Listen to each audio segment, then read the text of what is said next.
വീണ്ടും ആസാമിൽ അനധികൃതമായി സർക്കാർ ഭൂമിയിൽ വീട് കെട്ടി താമസിച്ച 1500ഓളം ബംഗ്ലാദേശി മുസ്ലിങ്ങൾക്ക് നേരെ ബുൾഡോസർ നടപടി സ്വീകരിച്ചു.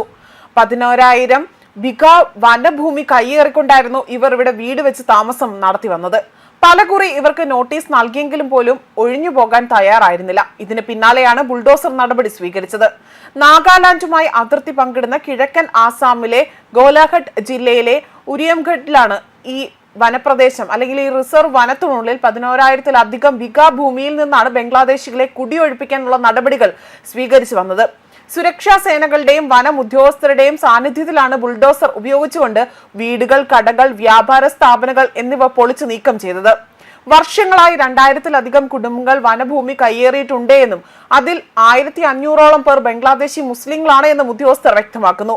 1500 കുടുംബാംഗങ്ങൾക്ക് കുടിയൊഴിപ്പിക്കൽ നോട്ടീസ് നൽകിയിട്ടുണ്ട് എന്നും ഉദ്യോഗസ്ഥർ ഇവിടെ വ്യക്തമാക്കുകയും ചെയ്തിട്ടുണ്ട്.